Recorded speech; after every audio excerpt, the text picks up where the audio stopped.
Hello everyone, welcome to another episode of RC Retirement. Today we're going to continue with the Q&A with our Army Reserve Officer Heather, who was asking my medical consultant and I a lot of great questions about the Integrated Disability Evaluation System, or IDES. I do want to point out one thing, and you're going to see, or a couple of things, and you're going to see me or hear me, if you're listening to this, interrupt a couple of times throughout this segment. I do make some mistakes in this segment, and at one point I actually correct myself in the Q&A, and at another point, let me see, do I do it there? No. There was only one correction. Only one correction was necessary. And I did think to do it in the Q&A, but it was later on when Heather's husband, Dan, came into the room, and he was on screen at the time, not Heather. So at one point, I'm going to come back either on screen or on voice, whichever way you're consuming this, and I'll interrupt for a moment and say what is going on, just to introduce the little piece, and you'll know that I'm about to correct myself, because I did make a little foobar and needed to clarify that as things went on. Now, Misty also makes some great statements in this, so pay attention. That's why I have her here, because she thinks of things from a different perspective that are not necessarily what I think about, and that makes it all the more valuable for you guys out there. So pay attention to the stuff she says as well. I think you'll find this a very interesting segment. So let's dive right in. I think you will enjoy this segment, and I will be back a little bit later. All right, so I'll move into my next question then. What advice would you give to soldiers who have medical issues that cause them to be unfit, that might need to be medically separated or retired from the military? Especially if you're going into IDES, my advice would be claim everything. This is a mistake I made. I learned from it, mostly because my examining doctor kind of did this as I came through the door.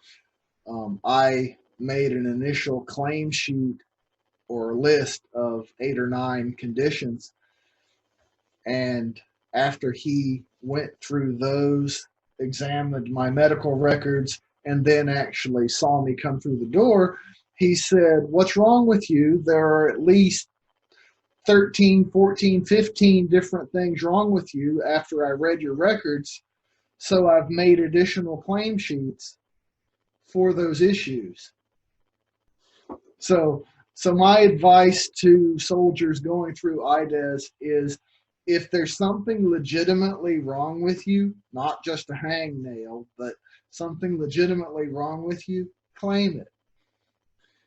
Even if it's something that is not a disabling condition on the military side, it could still help you on the VA side.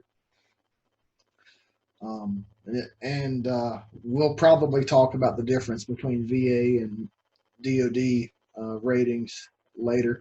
Just because you've got a problem like, well, we won't talk about different conditions right now, but if you've got a whole list of issues that you think are problems right now, go ahead and have them checked out.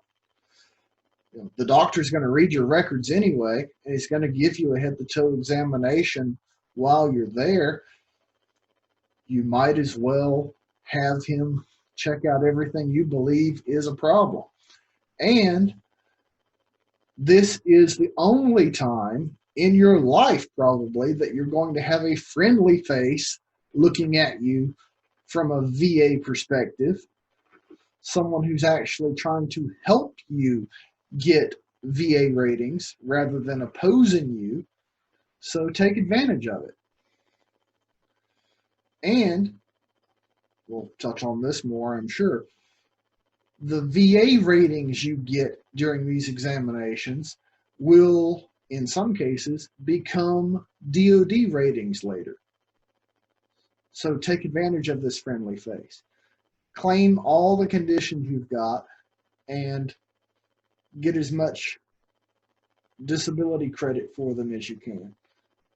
Did that make sense? Yes, that does make sense. And actually, why don't we go in that then? Why don't you, can you help walk me through what is Can the, I add something to that? Having worked with David for a while and looking at a lot of these, because I have two things to add. The second piece of advice should be keep the records. Once you realize you have a condition that even may escalate to something, start collecting records from that point on, because even when you request records, a lot of times little pieces of things are lost. Yes. And it's often very obvious when you're reading them that something like one piece of paper got lost. The other thing with respect to claiming relatively minor conditions is that there are a lot of things that servicemen and women experience just as expected consequences of being enlisted. Things like hearing problems, respiratory problems, other sensory problems, stress.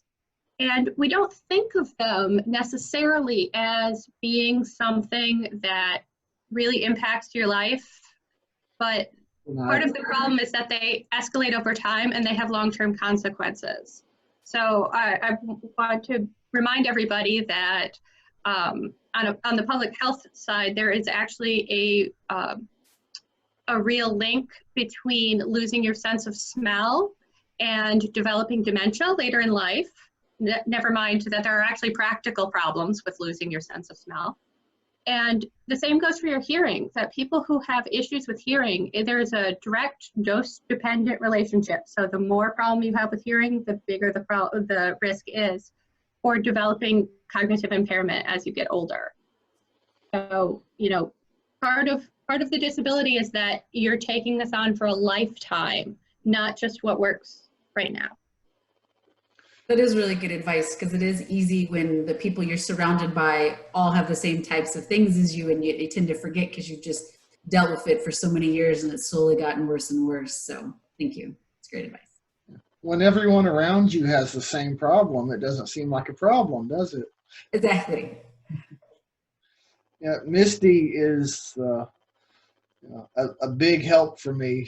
She looks at the things that are absolute Greek to me, literally Greek or Latin, and make sense of them. And they're Greek because all the bad terms, all the IDESes are Greek terms. yes. So then with that, you were talking about the personnel board. They also look at that and how that affects your job.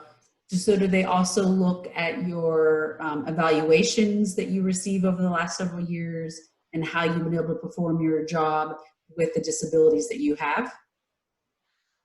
Not really. I mean, that can be a factor later on. What do you mean later on? Such as if you're applying for things like continuation on active duty or continuation on active reserve. That could be a factor in those cases. Misty looks bored now.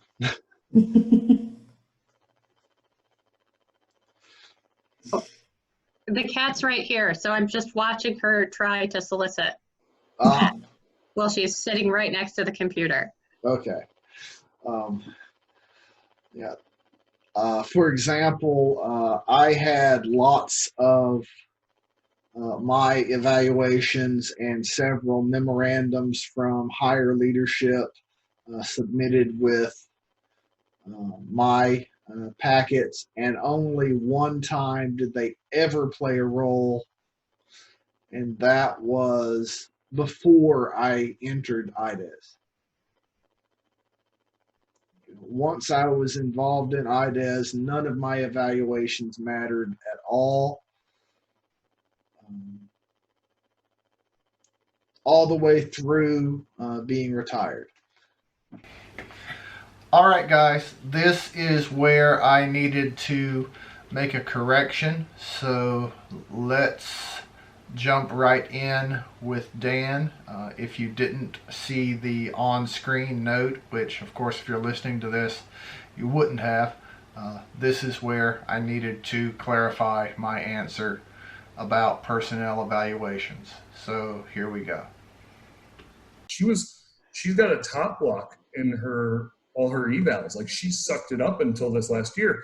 So we're thinking of asking her BC to rate her accurately on this next one, saying like nice things, but basically like not up to par. So when she's up for her next eval, it'll literally say, you know, all these nice things, but you know, the one below average that's saying like she'd be great, but due to medical issues, she can't meet the standards. Okay, well, I did make one erroneous statement. I should correct myself.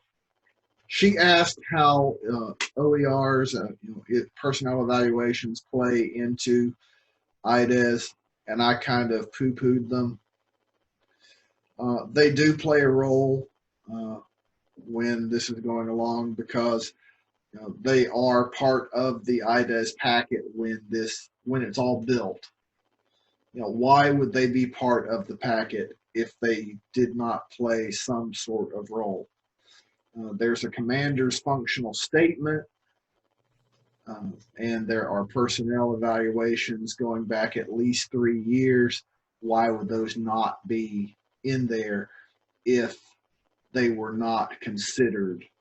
And I was wrong to downplay them. I read about 200 different posts on different boards, and some people wanting to be unfit and were found fit. Some of them wanted to be found unfit, but they didn't get a good DOD rating. And the answer was, a lot of times, is that your evals were excellent.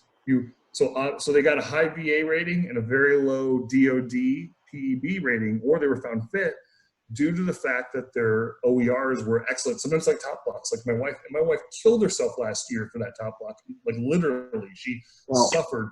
And that's what I'm getting at. Now, as far as the ratings themselves, irrelevant.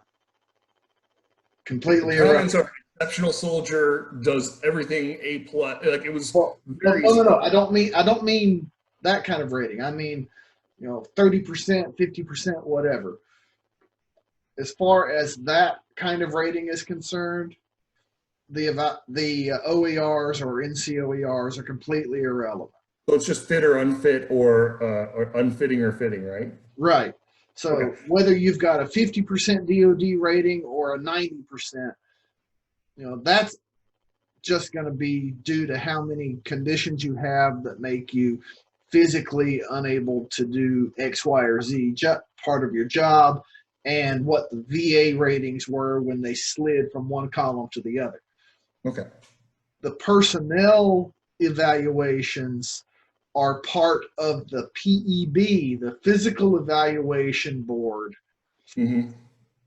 When they are looking at your total picture, all right, you are physically unfit, but can you still contribute to the military? So this is your last look. Okay, you've got these limitations, but can you still be an overall contribution to the military? And if the answer is no, then you're separated. But that is where your personnel evaluations have a play. And I didn't think of that when Heather asked the question earlier. And that was my fault. So let me No worries. just say I was We're wrong. putting this whole picture in here, so we're going to have all these memorandums for record, and then she should have one more OER that's due in January, right when she starts her fit for duty exam, and that is going to show below average. I wouldn't say, don't downplay her, don't like insult her, but No, listen, it's going to be Well, performance the below, is but all the comments will say she does a great job, but she has limitations. There's no downside to this for her, because I just don't see any way the military is going to keep her. So all I want to do is make sure that everything. just tell the truth. That's all you want. Keep in mind, what I always point out is that among people who are chronic overachievers, half their ass might be more than other people's whole ass. It is, but the problem is if she's taking care of her health, she isn't really, because they need people to go to the range. They need people, like her next unit, she might be relied on heavily for these things. Yeah. And this unit. That's the argument that needs to come out. Yeah. Not So that, it's in the narrow, she can be exceptionally good, but there are these other things that make it hard for anything but the narrow to be. Well, what we're hoping is to have a really good OER in the sense of kind of saying these are issues, but these other things are good, and having a very average rating so you can see that drop. But then also make her a good candidate for co-ed if she changes her mind. Right now, she's not a fan of co-ed because, but if you have what? Defining that for Misty. Oh, continue on active duty. Yeah, Co-ed is when they find you. When they give you your ratings, they find you. Is that wrong? Well, go ahead. Go ahead. You can't even do the co-ed packet till you're found unfit and have your ratings, and then you have 10 days, I believe, to submit it. And so that will give her the perfect co-ed packet where you see all this stuff, but you see your limitations and say, wow, this soldier would be great if they just had an office job. Like they could really contribute. And that's training units. There's a training unit right next to hers, the 88. They could literally not even have to PCS her. Okay, so that is it for this segment. We will go on next time with part 3. I certainly hope that you enjoyed part 2. I did, just watching it again. This was a part that I rather enjoyed while we were doing it and watching it again. I particularly liked the statement that Misty made about chronic overachievers. I won't repeat it myself. I'll just let you remember it, because all I like to recall is how I nearly choked to death while it was happening. All right, so next time we will go with part 3. Part 3 will be a short segment. That is where I cut out a small portion and describe how VA and DoD disability ratings work. So please come back for that. And I think you will learn a great deal just in that short bit from that particular segment. Alright, if you would like to support my efforts on a regular basis, then please go to patreon.com/rcretirement and feel free to contribute at any level that you choose. I have several that are pre-made.